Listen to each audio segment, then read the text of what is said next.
Menjadi seorang dokter bukan hanya soal mengobati penyakit. Terkadang dokter harus menghadapi situasi sulit ketika keselamatan pasien dipertaruhkan. Sementara, keluarga memiliki pandangan yang berbeda. Di balik setiap keputusan medis, terdapat hak pasien, harapan keluarga, dan tanggung jawab tenaga kesehatan. Inilah kisah Keisha, seorang ibu hamil 38 minggu yang harus menghadapi keputusan besar demi keselamatan dirinya dan bayinya. Assalamualaikum Ibu Bapak. Sebelum saya bantu, mohon duduk Ibu. Baik Bapak Ibu, ada yang bisa saya bantu? Baik Pak, jadi niat saya datang hari ini untuk kontrol kandungan istri saya. Jadi biasanya itu bayi kami ini aktif, selalu nendang-nendang. Tapi belakangan ini tuh saya lihat jarang Pak.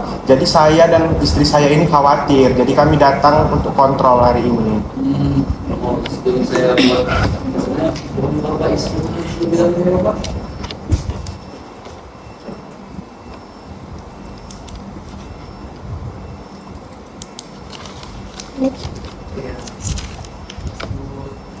Oke Pak, karena Ibu Bapak sudah mengisi formulirnya, saya akan memproses ya Pak ke dokternya. Sebenarnya Bapak Ibu menunggu di ruang tunggu, nanti perawatnya akan menjawab. Baik, terima kasih ya Pak. Hari itu, Keisha datang hanya untuk kontrol, namun ia tidak menyangka akan menghadapi keputusan terbesar dalam hidupnya. Ibu Keisha, silakan masuk Bu, udah ditunggu dokternya.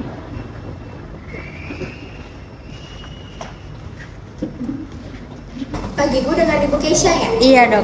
Jadi Bu hari ini cepat jadwal kontrolnya ya? Iya dok. Tapi di sini Bu ada kendala, kalau bayinya itu nggak nendang lagi dari kemarin. Iya dok, dari semalam udah nggak terasa lagi tendangan bayinya. Oke Bu, kita periksa dulu ya. Iya dok. Dek, tolong periksakan tanda vital Ibu Keisha. Sus.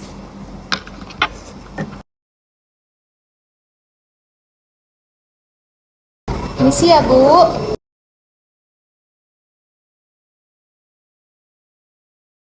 Oke Bu, dari pemeriksaan tanda vital tadi, pernafasan dan nadinya dalam batas normal ya Bu, buat suhunya 36,5 dan buat tekanan darahnya 130/100. Sedikit meningkat sih Bu, buat memastikan nanti kita melakukan pemeriksaan USG dan CTG ya Bu. Apa Ibu bersedia? CTG itu apa ya dok? Kira-kira bahaya nggak dok untuk janin saya? Jadi CTG itu Bu pemeriksaan kardiotomografi buat pemeriksa denyut jantung janin dan kontraksi ibu apakah kuat atau lemah. Apakah Ibu bersedia? Bersedia dok. Setelah seluruh pemeriksaan selesai, suasana ruang periksa berubah. Wajah dokter yang semula tenang tampak lebih serius. Dok, ini hasil dari pemeriksaan dok. Jadi kondisi janin saya gimana dok? Sebentar ya Bu, saya lihat dulu. Ibu Keisha, saya akan menjelaskan hasil pemeriksaannya. Saat ini terdapat tanda-tanda gawat janin. Karena itu kami menyarankan operasi sesar sesegera mungkin. Operasi hari ini juga dok? Iya Pak. Tapi saya takut dok. Kalau wajar kok Bu, saya mau menjelaskan dulu manfaat dan kemungkinan komplikasinya ya. Kalau operasi dilakukan, bayi bisa segera dilahirkan sehingga keselamatan ibu dan bayi lebih terjaga. Namun karena ini operasi, tak ada kemungkinan komplikasi seperti perdarahan, infeksi, atau masa pemulihan yang lebih lama dibanding persalinan normal. Meski begitu, tim medis akan berusaha semaksimal mungkin agar operasi berjalan dengan aman. Tunggu bentar ya dok, saya kompromikan dulu ke keluarga saya terlebih dahulu. Baik Pak, segera mungkin ya Pak, soalnya kondisinya gawat janin. Baik dok. Gimana keadaan Keisha? Sebelumnya mama jangan panik dulu ya Mak. Ada apa? Keisha harus operasi juga hari ini. Kenapa harus operasi? Dokter sudah bilang Mak harus operasi. Enggak, aku nggak setuju sama sekali. Awas, jangan sentuh mama. Saya tidak setuju anak saya mau dioperasi hari ini juga. Emang gak ada tindakan lain yang bisa dokter lakuin? Karena kondisi janin saat ini tidak stabil Bu, menunggu persalinan normal beresiko memperburuk keadaan. Saya tidak setuju ya dokter. Tapi mah. Gak ada tapi-tapian. Semua keluarga kita normal, gak ada yang sesar. Saya khawatir juga dok tentang resiko dan juga biaya operasi yang akan dilakukan ini. Rumah sakit memiliki prosedur bantuan administrasi, Pak, seperti BPJS, asuransi. Yang terpenting saat ini adalah keselamatan ibu dan bayi. Karena masih ada perbedaan pendapat, saya akan meminta bantuan komite etik ya, Bu. Apa lagi komite etik itu? Ibu, jadi komite etik itu nanti yang membantu kita memilih atau merekomendasikan tindakan apa yang harus kita ambil sesuai dengan etika, dengan hak pasiennya juga, dan yang terbaik yang akan kita lakukan untuk pasiennya, Bu. Udah terserah kalian lah. Baik, selamat siang Ibu, Bapak. Mungkin di sini karena saya sudah mendengar semua ceritanya, maka dari itu saya ingin mendengarkan sendiri pendapat pasien bagaimana. Baik, sebelumnya apakah Ibu sudah mendengarkan semua penjelasan dari dokternya sendiri? Sudah, Ibu. Sudah. Apakah Ibu sudah memahaminya? Saya paham. Sudah paham betul. Berarti apakah boleh saya tahu untuk keputusan Ibu sendiri apa? Saya tetap ingin melakukan operasi sesar, Ibu. Tidak bisa, saya ibunya. Saya yang berhak mengambil keputusan untuk anak saya tahu, sendiri. Ibu, tapi pasiennya adalah Ibu Kaisha sendiri. Tapi saya ibunya. Tapi Ibu Keisha sendiri sudah memahami dan sudah juga mendapatkan kriteria yang itu bisa mengambil keputusan dengan sendirinya karena sudah mendapatkan wewenang dan hak karena atas dirinya sendiri. Jadi Bu, prinsip ini disebut otonomi pasien. Apa lagi otonomi ini? Nah, jadi itu Bu, hak pasien untuk menentukan pilihannya tersendiri. Nah, kebetulan ibunya ini usianya 18 tahun ke atas, jadi memiliki hak sendiri. Baik, karena dianggap Ibu juga sudah mengerti, maka dari itu kita akan mengikuti pilihan dari si pasiennya, yaitu Ibu Keisha. Dengan ini kita akan melakukan operasi. Baik, Bu? Baiklah. Terkadang keputusan yang paling berat adalah keputusan yang harus diambil demi orang yang paling kita cintai. Keluarga Ibu Keisha, kami baik, Bapak, Ibu, operasinya sudah selesai ya. Bagaimana keadaan istri dan anak saya, Dok? Alhamdulillah Ibu dan bayi dalam keadaan sehat ya Pak. Selamat ya Pak. Alhamdulillah. Boleh kami lihat sekarang, Sus? Boleh, silakan masuk Bu. Kasus ini mengajarkan bahwa keputusan medis bukan tentang pengobatan, tetapi juga tentang menghormati keputusan pasien. One is the loneliest number that you'll ever do. Two can be as bad as one. It's the loneliest number since the number one. One is the loneliest number that you'll ever do. Two can be as bad as one. It's the loneliest number since the number one. Baiklah, dari drama yang sudah kami buat ini, yaitu Hak untuk Memilih, di sini kami belajar bahwa ketika praktek tidak hanya berlandaskan ilmu pengetahuan, tetapi juga harus memperhatikan prinsip-prinsip bioetik dan nilai-nilai kemanusiaan. Ada 4 prinsip yang kami dapat terapkan di drama ini, yaitu yang pertama itu ada prinsip autonomi atau otonomi.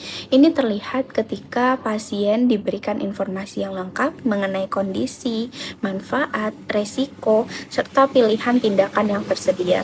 Dengan informasi tersebut, pasien dapat menentukan keputusan yang sesuai dengan keinginannya, dan keputusan tersebut dihormati oleh tenaga kesehatan maupun keluarga. Yang kedua yaitu ada prinsip beneficence atau berbuat baik. Ini ditunjukkan melalui upaya tenaga kesehatan dalam memberikan tindakan yang dianggap paling bermanfaat untuk keselamatan dan kesehatan ibu serta bayi.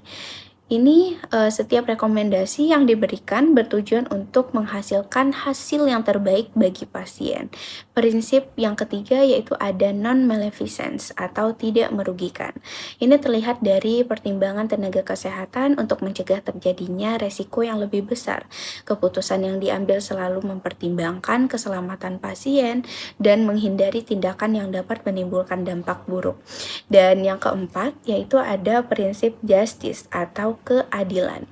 Ini ditunjukkan dengan pemberian pelayanan kesehatan yang setara tanpa membedakan kondisi ekonomi, latar belakang, maupun status sosial pasien. Setiap pasien berhak memperoleh pelayanan yang optimal sesuai kebutuhan medisnya.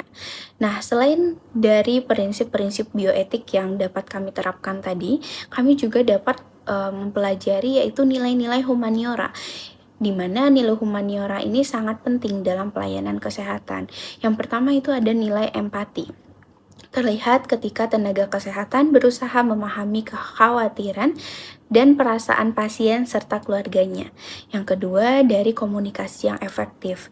Ini ditunjukkan dari penyampaian informasi yang jelas, jujur, dan mudah dipahami. Yang ketiga, yaitu ada kerjasama tim. Di sini tampak dalam koordinasi antara dokter, perawat, dan pihak terkait untuk mencapai keputusan terbaik bagi pasien.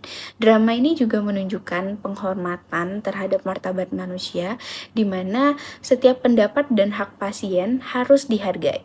Selain itu, terdapat kepedulian dan rasa kemanusiaan, di mana di sini yaitu memberikan pelayanan kesehatan yang profesional dan berpusat pada pasiennya.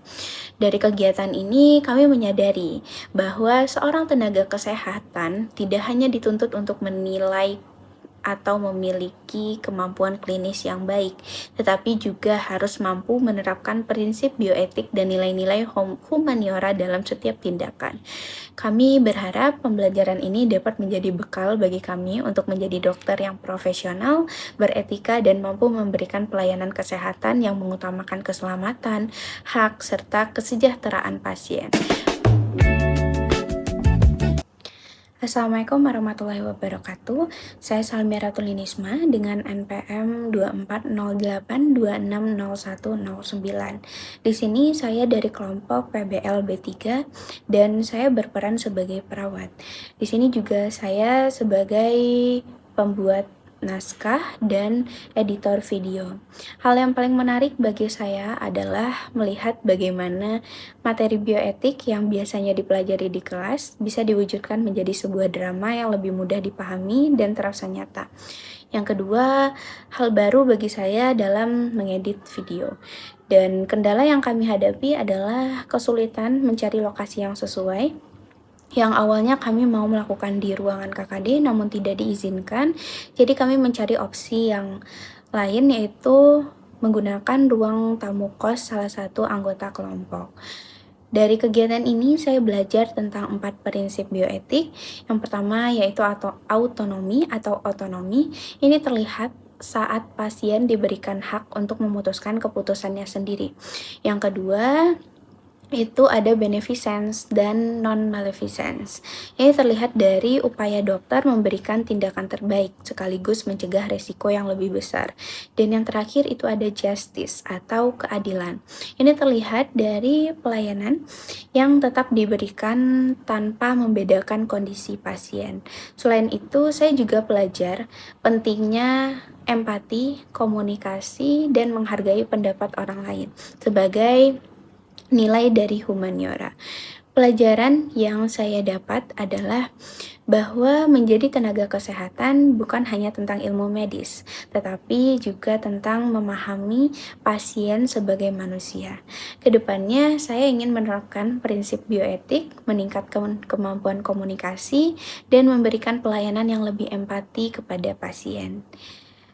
Mungkin itu saja. Wassalamualaikum warahmatullahi wabarakatuh. Terima kasih. Nama saya Febi Rosofa Hasibuan, MPM 2408260110. Dari pengalaman ini, saya belajar bahwa keterampilan klinis harus disertai dengan pemahaman bioetik dan juga komunikasi yang baik. Dan dari pengalaman ini mengajarkan saya bahwa seorang dokter tidak hanya mengobati pasien, tetapi juga menghormati hak, nilai, dan juga keputusan pada pasien.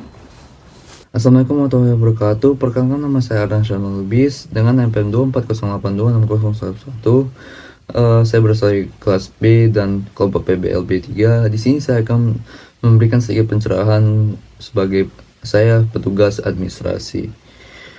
Saya belajar bahwa pelajaran kesehatan yang baik dimulai sejak pasien pertama kali datang ke rumah sakit. Hal menarik yang saya rasakan dalam tindakan medis, saya tetap memiliki peran penting dalam membantu pasien memperoleh pelayanan yang cepat dan tepat. Dari kasus ini, saya melihat penerapan prinsip justice atau keadilan, yaitu setiap pasien berhak mendapatkan pelayanan yang sama tanpa memandang latar belakang maupun kondisi ekonomi. Insight yang saya peroleh adalah bahwa keselamatan pasien merupakan tanggung jawab seluruh tim kesehatan ke depannya. Saya akan berusaha memberikan pelayanan yang lebih responsif, ramah, dan adil kepada setiap pasien. Sekian dari saya. Assalamualaikum warahmatullahi wabarakatuh. Assalamualaikum warahmatullahi wabarakatuh. Perkenalkan, nama saya Keshalan Azafira dengan NPM 2408260112. Saya dari kelas B dan dari kelompok PBLB 3. Di drama ini saya berperan sebagai pasien. Jadi sebagai pasien saya merasakan ketakutan dan kebingungan ketika harus memilih tindakan operasi sesar. Namun setelah mendapatkan penjelasan yang jelas dari dokter, saya dapat memahami kondisi yang saya hadapi dan membuat keputusan yang menurut saya terbaik. Dari kasus ini, saya belajar bahwa pasien memiliki hak untuk mendapatkan informasi yang lengkap dan menentukan tindakan medis yang akan dijalani. Saya juga memahami pentingnya keberanian dalam mengambil keputusan demi keselamatan diri sendiri dan bayi saya. Kedepannya, saya akan lebih aktif bertanya dan terlibat dalam setiap keputusan yang berkaitan dengan kesehatan saya. Assalamualaikum warahmatullahi wabarakatuh. Perkenalkan, nama saya Nabila Safariskina dengan NPM 2408260113. Saya dari kelas B dan kelompok PBL B3. Dalam drama ini, saya berperan sebagai ketua komite etik. Saya belajar bahwa konflik dalam pelayanan kesehatan seringkali melibatkan aspek medis, etik, hukum, dan nilai keluarga secara bersamaan. Hal yang menarik dalam kasus ini adalah bagaimana komunikasi yang baik mampu membantu semua pihak dalam mencapai kesepahaman. Saya melihat penerapan prinsip autonomi, yaitu menghormati terhadap hak pasien dalam menentukan pilihan setelah menerima informasi yang memadai. Kedepannya, saya akan terus mendorong penyelesaian konflik secara profesional dengan tetap menjunjung tinggi prinsip bioetik dan martabat pasien. Assalamualaikum warahmatullahi wabarakatuh. Saya Nazri Saputra dengan NPM 2408260114. Jadi untuk refleksinya itu sebagai kameramen, saya belajar bahwa sebuah drama dapat menjadi media edukasi yang efektif untuk menyampaikan pesan bioetik kepada masyarakatnya. Hal yang menarik adalah saya dapat melihat berbagai sudut pandang dari pasien, keluarga, dan tenaga kesehatan dalam menghadapi suatu keputusan medis. Jadi dari kegiatan ini saya memahami bahwa etika dan kemanusiaan memiliki peran yang sangat penting dalam pelayanan kesehatannya. Jadi untuk kedepannya saya ingin terus menggunakan medis visual sebagai sarana edukasi yang bermanfaat bagi masyarakatnya. Sekian, wassalamualaikum warahmatullahi wabarakatuh. Assalamualaikum warahmatullahi wabarakatuh. Perkenalkan, nama saya Rifki Ahmad Jamil dengan NPM 24082601115. Saya berasal dari kelas B, angkatan 2024, dan kelompok PBL saya kelompok B3. Jadi pada drama kali ini saya berperan sebagai suami pasien. Sebagai suami, saya berada dalam situasi yang cukup sulit karena harus menghadapi kekhawatiran keluarga sekaligus mendukung istri saya. Hal yang paling berkesan bagi saya adalah menyadari bahwa keputusan medis bukan ditentukan oleh keluarga, melainkan oleh pasien setelah mendapatkan informasi yang lengkap. Dari kasus ini, saya belajar pentingnya menghormati prinsip autonomi dan memberikan dukungan kepada pasien dalam mengambil keputusan. Kedepannya, saya akan lebih terbuka terhadap penjelasan tenaga kesehatan dan berusaha menjadi pendamping yang mendukung keputusan terbaik bagi keluarga saya. Sekian, Assalamualaikum warahmatullahi wabarakatuh. Assalamualaikum warahmatullahi wabarakatuh. Nama saya Salsabila Soekardi dengan NPM 2408260116. Saya dari kelas B, kelompok B3. Saya berperan sebagai dokter spesialis obgyn. Sebagai dokter, saya belajar bahwa tugas seorang dokter tidak hanya menegakkan diagnosis dan memberikan terapi, tetapi juga memastikan pasien memahami setiap informasi yang diberikan. Dalam kasus ini, terdapat prinsip beneficence, yaitu memberikan tindakan yang paling bermanfaat bagi pasien, serta non-maleficence, yaitu mencegah terjadinya bahaya yang lebih besar apabila tindakan ditunda. Saya juga belajar pentingnya menghormati keputusan pasien melalui prinsip autonomi. Pengalaman ini mengingatkan saya bahwa kompetensi medis harus selalu disertai komunikasi yang baik dan penghormatan terhadap hak pasien. Kedepannya, saya akan terus mengutamakan keselamatan pasien dengan tetap menghormati pilihan mereka. Terima kasih. Wassalamualaikum warahmatullahi wabarakatuh. Assalamualaikum warahmatullahi wabarakatuh. Perkenalkan, saya Nurul Aisyah Irawan dengan NPM 2408260117. Di sini saya dari kelas B dan dari kelompok PBL B3. Dan dalam drama ini saya berperan sebagai ibu dari pasien. Dalam drama ini saya belajar bahwa sebagai seorang ibu saya awalnya memang menolak operasi karena takut kehilangan anak saya. Namun, saya mendengarkan penjelasan dokter dan komite etik. Saya menyadari bahwa keputusan terbaik harus didasarkan pada informasi medis yang benar, bukan hanya rasa khawatir. Dari kasus ini juga saya belajar pentingnya menghormati hak pasien sebagai individu yang mampu mengambil keputusannya sendiri. Insight yang saya dapatkan adalah bahwa kasih sayang juga berarti memberikan kepercayaan kepada anak untuk menentukan pilihannya. Kedepannya saya akan lebih terbuka terhadap penjelasan tenaga kesehatan sebelum mengambil keputusan. Assalamualaikum warahmatullahi wabarakatuh.